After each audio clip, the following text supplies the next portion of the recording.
লড়ে যেতে শিখে গেছি। এই অন্যায়ের বিরুদ্ধে লড়ে যাব যতক্ষণ পর্যন্ত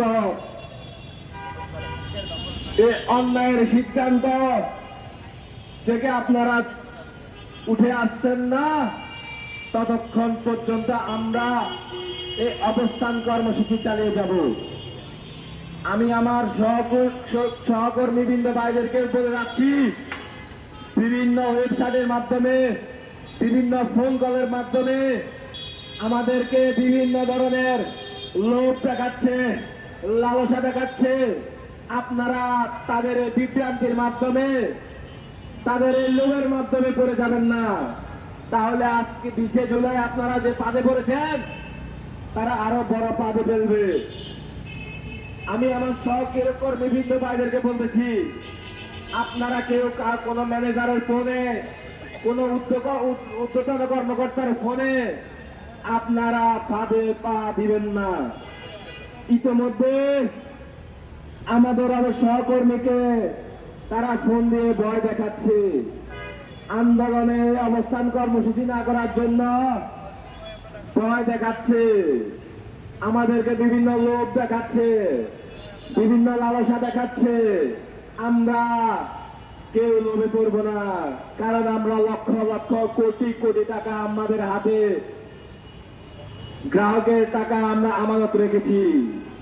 আমাদের কোনো লোভ নেই, আমাদের কোনো লালসা নেই। আমরা কোনো ম্যানেজারের লোভে পড়বো না, আমরা হেড অফিসের কোনো উদ্যোতনা কর্মকর্তা, কোনো দালালের লোভে পড়বো না। আমরা আমাদের ন্যায্য দাবি আদায় করে এখান থেকে যাব। আমি বারবার আমার সহকর্মী বৃন্দ ভাইদেরকে বলতেছি, বিভিন্ন মাধ্যমে আমাদেরকে ভয় দেখানো হচ্ছে, বিভিন্ন মাধ্যমে আমাদেরকে লোভ দেখানো হচ্ছে, আমাদেরকে বিভিন্ন প্রস্তাব দেওয়া হচ্ছে। এখান থেকে চাকরি পুনর্বহাল করে যাব না, একজন বাদ যাবে না। 547 জনের চাকরি পুনর্বহাল করে এখান থেকে আমরা অবস্থান কর্মসূচি ছাড়বো ইনশাআল্লাহ। আমরা আমাদের সহকর্মী ভাইদেরকে বলতেছি, আজকের ভিতরে যদি আমাদের চাকরি পুনর্বহাল না করে, আগামী কর্মসূচি থেকে আমাদের আন্দোলন কঠোর থেকে কঠোর হবে। সারা বাংলাদেশ থেকে আমাদের এই অবস্থান কর্মসূচিতে বিভিন্ন রাজনৈতিক দল থেকে শুরু করে